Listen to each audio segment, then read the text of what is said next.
Je me suis intéressée aux colonies britanniques, françaises et au Congo belge, où le cinéma a été un succès immédiat et où il a été projeté dans des conditions extrêmement variées qui vont de l'arrière-salle du café au marché, c'est-à-dire un lieu extérieur,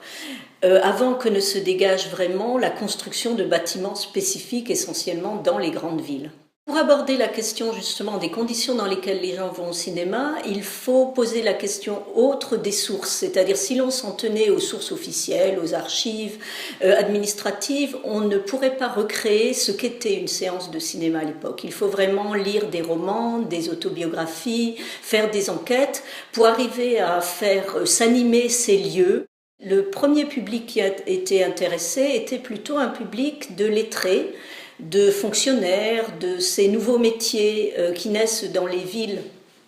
à la suite de la colonisation et qui vont être attirés par le cinéma. Très vite, le cinéma va toucher d'autres catégories et notamment de manière générique les jeunes, quelle que soit leur formation scolaire ou non. Alors la question des films est une question intéressante, peut-être qu'on pourrait d'abord l'aborder par le biais de cette intrusion d'images d'ailleurs, d'images de sociétés totalement différentes, puisque les films étaient produits essentiellement donc, en Europe, puis aux États-Unis à partir de la Première Guerre mondiale, donc très précocement. Les films qui étaient diffusés vont être soumis à une forme de censure, mais on a tendance, je dirais, à exagérer la censure légale et à oublier trop souvent la censure préalable, c'est-à-dire les distributeurs ne diffusent pas, ne prennent pas le risque de diffuser n'importe quel film dans les colonies. Donc en amont, il y a déjà plusieurs étapes de censure spécifiques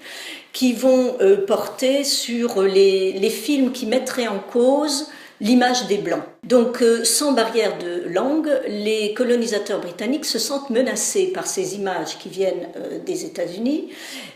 beaucoup plus que les Français vont essayer de les contrer, menacés parce que notamment elles présentent une autre image de la colonisation,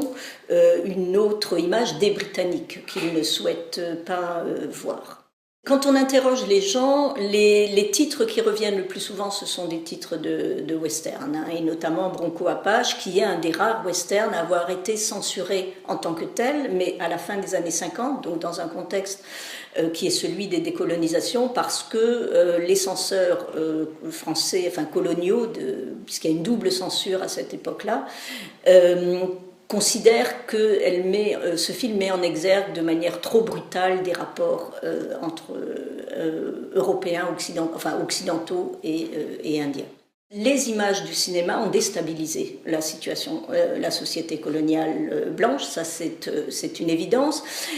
parfois de manière inattendue, et je pense le meilleur exemple de censure que j'ai trouvé, c'est celui qui concerne la bataille du Rail.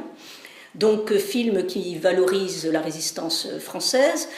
qui a été tout de suite diffusé en 1946 à Dakar, les Français étant très fiers de montrer cet élément, mais qui repasse en 1949 à Niamey, alors qu'entre les deux, le Rassemblement démocratique africain, donc le grand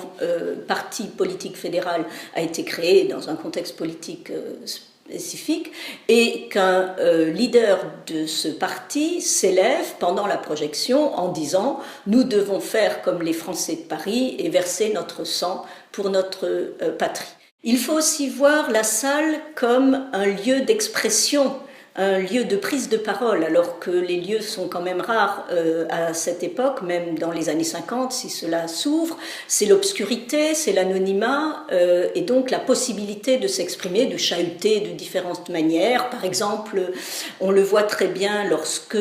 un blanc est en position de défaite, que ce soit un match de boxe ou autre chose, la salle va, si vous voulez, crier son approbation.